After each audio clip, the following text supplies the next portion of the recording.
જીવનમાંથી ભય બિલકુલ દૂર કરી દો. નાની નાની વાતમાં ભયભીત થઈ જવું એ ખરેખર આપણા ચિત્તને વિહવળ કરી દે છે. સ્થિરતામાંથી અસ્થિરતામાં લાવી દે છે. આપણી એકાગ્રતાનો ભંગ થઈ જાય છે. આપણી બુદ્ધિ ઉપર એની માઠી અસર કરે છે.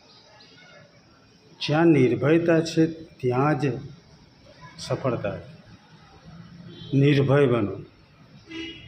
ઉપનિષદોમાં આ શબ્દ અવારનવાર આવે છે અને એમાં કહેવામાં આવે છે કે તું નિર્ભય બન. ભયથી કરેલું કોઈ પણ કાર્ય સફળ થતું નથી. ભયભીત ચિત્ત હશે તો આપણે સફળતાથી દૂર થઈ જઈશું. ડર શાનો? પરીક્ષા આપીને આવ્યો તો હું નાપાસ થઈશ એનો ભય લાગે.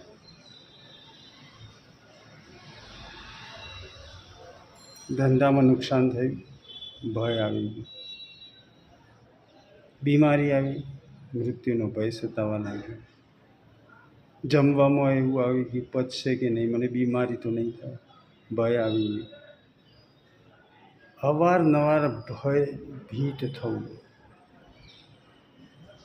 એ ખરેખર ઉદાસીનતા તરફ ધકેલી દેનારી વસ્તુ છે. માયુષી દૂર કરવી છે નિર્ભય. થઈને શું થશે? તો કે મરી જઈશ. તો મરવા માટે આપણો જન્મ થયો છે.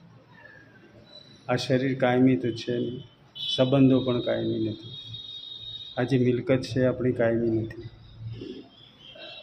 આ જગત કાયમી નથી.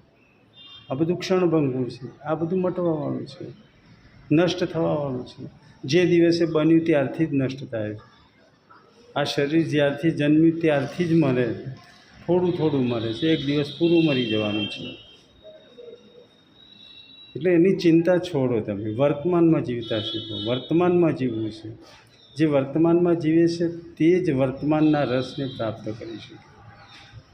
અત્યારે જે સુખી નથી ને કહેશે હું કાલે સુખી થઈ જઈશ, આપણે ભાઈ માનવા તૈયાર નથી. જે અત્યારે સુખી છે એ જ કાલે સુખી હશે. વર્તમાનમાં જેવી સ્થિતિ તમે બનાવશો એવી જ સ્થિતિ આપની ભવિષ્યમાં રહેશે. ભવિષ્ય સુધારવું છે, વર્તમાન સુધારવું. વર્તમાન બગાડીને ભવિષ્ય સુધારવા જશો તો એ શક્ય જ નથી. It is impossible, not possible. વર્તમાનમાં તમે સુખી થાઓ.